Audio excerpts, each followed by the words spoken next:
Why did so many NFL scouts believe Aaron Donald was too small to succeed? At 6'1", 280 pounds, he fell short of every prototype measurement for an interior defensive tackle. Too light to anchor, too short to control, too compact to dominate. And yet he became a three-time Defensive Player of the Year, a Super Bowl champion, and arguably the most dominant defender of his generation. Aaron Donald didn't just prove the scouts wrong, he redefined how the entire NFL evaluates the position. So, what exactly did they fail to see? NFL teams have long trusted a checklist for interior defensive tackles: towering height, long arms, heavy frame, and the ability to anchor against double teams. Scouts measured prospects against these physical benchmarks, convinced that only a certain build could survive the chaos inside. Aaron Donald's profile broke every rule. At just over 6 feet tall and weighing less than most of his peers, he was branded too compact for the middle. The assumption was simple: without extra length and mass, he'd get swallowed by larger blockers. Yet, on film, Donald's production told a different story. His quickness off the snap, relentless motor, and rare leverage allowed him to slip past linemen who outweighed him by 30 or 40 pounds. He made plays that numbers on a scale couldn't explain. The scouting process struggled to reconcile what it saw on tape with what it measured on paper, a gap that would haunt draft rooms for years.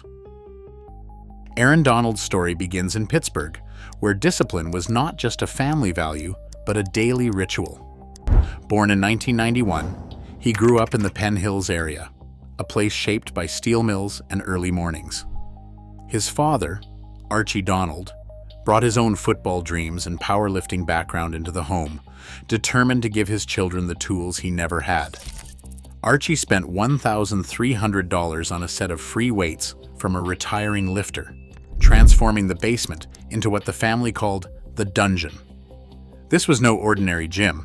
It was a sanctuary for repetition and resolve. At around 12 years old, Aaron joined his father before sunrise, rising at 4:30 a.m. for workouts that became as routine as breathing. The pattern soon flipped. Aaron would wake Archie, eager to push through another round of lifts and drills. In that basement, surrounded by iron and concrete, Donald learned to embrace discomfort, to find confidence in the grind, and to let preparation become his edge. The dungeon wasn't just a gym. It was the birthplace of a mindset that would carry him far beyond Pittsburgh. At Penn Hills High School, Aaron Donald took the field on both sides of the ball, pulling double duty as a lineman and earning all-state honors by his final season. His numbers stood out in Western Pennsylvania: 80 tackles, 14 sacks, and a reputation for disruption that stretched beyond the stat sheet. But when the recruiting services weighed in, they saw a player who measured 6 feet, 260 pounds, and slotted him as a 3-star prospect, ranked 353rd in the nation. The offers reflected that skepticism. Most major programs looked elsewhere, unconvinced that Donald's frame could handle the next level. Demond Gibson, his high school coach, saw something different. Hands like pistons, rare leverage, and a maturity that set him apart from teenagers around him. Gibson called Donald a 27-year-old playing against kids, but the recruiting industry stuck to its template. The gap between his two-way production and the industry's modest conclusion was wide, until the University of Pittsburgh watched his film and saw what others missed. Pitt valued his tape over his measurements. When it came time to choose, Donald stayed close to home, committing to the Panthers and the city that shaped him. From the moment Aaron Donald arrived at the University of Pittsburgh in 2010, his development became a study in steady, relentless progress. As a freshman, he rotated on the defensive line, logging 31 tackles and 3.5 sacks, numbers that hinted at what was possible but only scratched the surface. Each year, his production climbed. By his sophomore season, Donald refined his hand placement under the watch of Pitt's defensive coaches, learning to strike first and control blockers with precision. The staff focused on pad level, keeping his body low so he could stay underneath taller linemen, and taught him to use leverage as a weapon, driving opponents back even when outsized. Gap attack became second nature, allowing him to disrupt plays before they could develop. Donald's pass rush arsenal grew as well.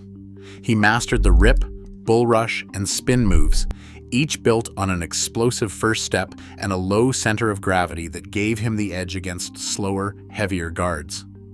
The result was a defender who could collapse the pocket or knife through for a tackle for loss. Coaches and teammates saw the same intensity in practice and film study as they did on game days. Leadership wasn't just vocal. It was visible in every drill, every rep, every snap. At Pitt, what showed up on film always started in the weight room, and Donald's consistency set the standard for everyone around him. The 2013 season at Pittsburgh transformed Aaron Donald from a local standout into a national phenomenon. Against the best the ACC could offer, Donald's presence on the interior line became impossible to ignore. He led the country with 28.5 tackles for loss, a figure that set the pace for all of college football and shattered Pitt's single-season record. Sacks came in bunches, 11 in all, each one a testament to his first-step quickness and refined hand technique. 4 forced fumbles punctuated his ability to disrupt plays before they could develop. These numbers did not come from the edge, where space is a luxury, but from the crowded heart of the line, where 300-pound blockers collapsed the pocket and every inch was contested. Donald's 66 career tackles for loss set the NCAA benchmark for interior linemen, a record built on years of discipline and technical mastery. Recognition followed: unanimous first-team All-American, and a sweep of the 4 major National Defensive Awards, the Bronco Nagurski, Chuck Bednarik, Outland, and Rotary Lombardi. Each trophy reflected a season in which production overwhelmed preconceptions. Yet, as the awards stacked up, one question still lingered in NFL circles. Could a player who dominated college football from the inside, but stood outside the prototype, translate that impact to the professional game? Draft Night 2014 brought the NFL's old assumptions into sharp relief. Aaron Donald's name lingered on the board as team after team weighed the same question. Could a defensive tackle under 6'2" and less than 290 pounds truly anchor an NFL interior? Scouts debated whether his quickness and technique, so dominant in college, would withstand the punishment of pro linemen week after week. The numbers from Pittsburgh were undeniable, but the league's prototype called for more length, more bulk, and the ability to absorb double teams without ceding ground. As picks rolled in, Jadeveon Clowney, Greg Robinson, Blake Bortles, Sammy Watkins, and others, teams clung to the familiar blueprint. Yet, the St. Louis Rams saw something different. Their scheme demanded a one-gap disruptor, a player who could attack space before blockers could react. At 13th overall, the Rams made their BET. Donald's hand usage, leverage, and explosion would translate. The selection would later define a franchise, but on that night, the league was left to wonder if the Rams' conviction would survive the collision between theory and NFL reality. Aaron Donald's first NFL season erased any doubts about his place among the pros. Thrust into a starting role on the Rams' defensive front, he wasted no time making an impact. Donald finished his rookie year with 47 tackles and 9 sacks, numbers that would stand out for any veteran, let alone a first-year tackle. He earned a Pro Bowl selection and was named Defensive Rookie of the Year, a rare double for a player at his position. But the numbers only hinted at what set him apart. Donald's secret weapon was his timing. At the snap, his first step exploded into the gap before blockers could anchor, forcing offenses to adjust. He stayed low, using his compact build to win leverage and convert every ounce of strength into forward momentum. Instead of being neutralized by bigger linemen, he bent the pocket and created chaos, often before the play could develop. With each game, Donald forced offensive lines to account for him, changing protection schemes and earning immediate respect across the league. Offensive coordinators soon faced a dilemma they couldn't solve with a single adjustment. Running the ball meant dealing with Donald's ability to shoot gaps and disrupt handoffs before the play could breathe. His first step forced running backs to bounce outside or abandon the designed lane, turning routine runs into broken plays. In the passing game, he brought pressure from the heart of the pocket, collapsing space around quarterbacks who expected time to throw. This interior threat changed the math of protection. Teams doubled him with guards and centers, sometimes adding a third blocker or sliding the entire line in his direction. Tight ends chipped, backs stayed in, and blocking angles twisted out of their usual shapes. Even with extra bodies, Donald's blend of speed, raw power, and violent hands shattered the illusion of safety. Double teams often failed to anchor him, and triple teams left gaps elsewhere. When three men locked onto Donald, another Rams defender found daylight. Game plans bent around one man in the middle, but the solutions rarely held. Every snap, Donald forced offenses to choose between containing him and exposing someone else, a tactical problem that changed how football was played on both sides of the line. By his second year in the league, Aaron Donald had become more than just a disruptive force. He was the standard by which all defensive tackles were measured.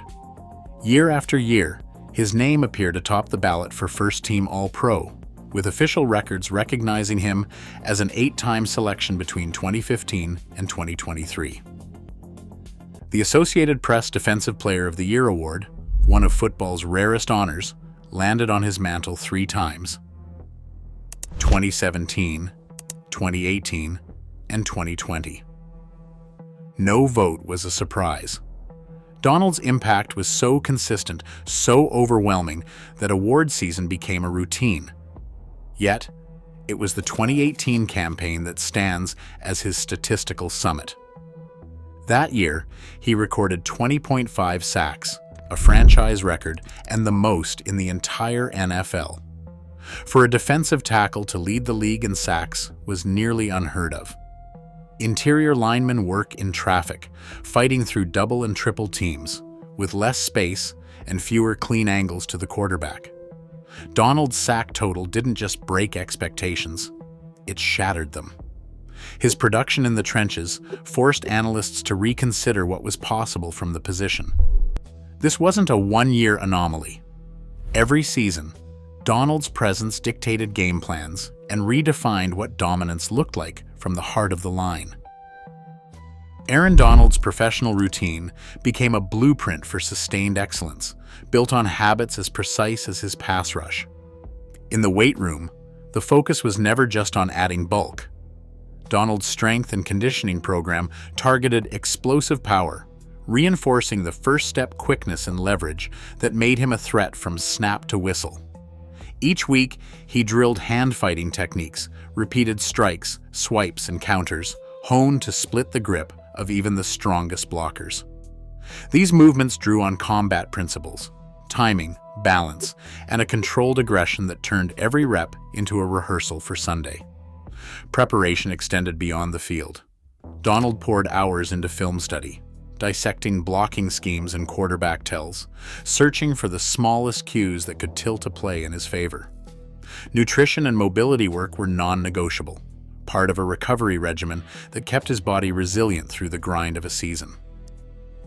The discipline showed in the details: stretching routines, hydration, sleep, and the refusal to cut corners. Competitiveness drove every practice, every drill, every meeting.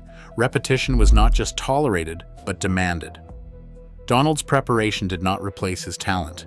It kept it sharp, week after week, making greatness repeatable instead of accidental.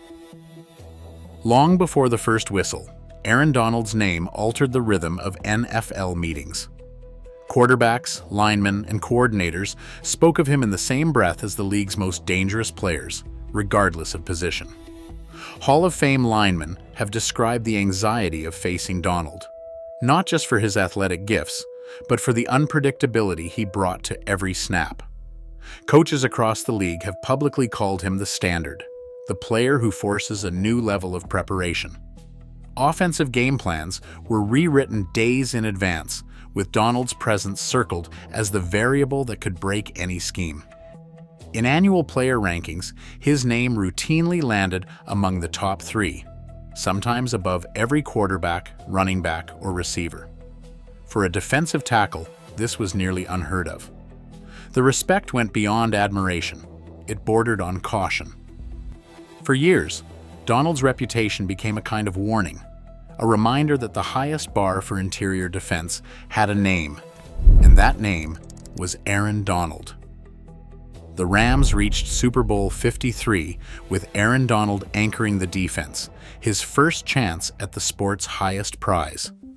On that stage, New England's offense ground the game to a halt, and Los Angeles fell short, 13-3.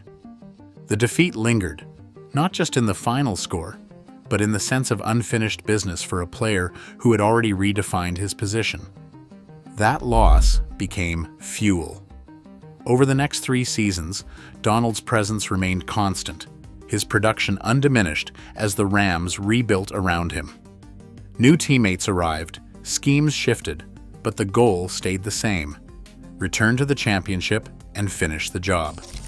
Super Bowl 56 brought that opportunity. Facing Cincinnati, the Rams built a slim lead, but the final minutes demanded more than individual brilliance. With 43 seconds left, the Bengals drove to midfield. 4th down, 3 yards to go. Joe Burrow took the snap, scanning for an open man. Donald surged through the line, shedding his blocker in a burst of power and technique.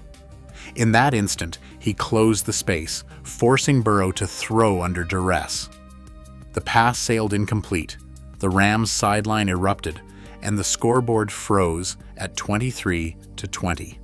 The championship belonged to Los Angeles.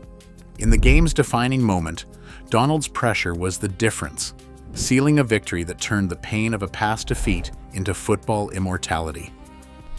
NFL front offices once valued defensive tackles by the tape measure and the scale. Aaron Donald forced a new calculus. Teams now weigh functional, explosiveness, hand usage, leverage, and motor against the old standards of height and mass. Donald's first step quickness and mastery of timing, traits once considered nice extras, are now viewed as essential. His hands, honed through years of repetition, became tools for splitting double teams and creating chaos where size alone could not. Discipline, once a background trait, has become a competitive edge, preparation and technique measured alongside vertical leap and bench press. This new lens changed how prospects like Grady Jarrett, Jeffrey Simmons, and Quinnen Williams were judged. Each brought their own strengths, but all benefited from a league willing to look past the tape measure and ask, what can this player do with his frame? The shift isn't about copying Donald's exact build or moves. It's about recognizing how quickness, leverage, and relentless effort can tilt the field, even for players who fall short of the prototype. The conversation now includes comparisons to legends: John Randall's speed, Warren Sapp's disruption, Bob Lilly's technique, Joe Green's power, and Alan Page's intelligence. Statistical records and game film place Donald firmly in that company. The standard for interior defenders has changed. Teams no longer ask only how big a tackle is. They ask if he can bend the game the way Aaron Donald did. Today, NFL teams measure more than size. They measure will, preparation, and the ability to redefine a role. Aaron Donald's legacy is visible every Sunday. Teams draft for quickness and technique, not just mass. His discipline shattered a blueprint, proving greatness isn't built in the mold, but in the work. The next revolution won't come from prototypes. It will come from those willing to outwork expectation.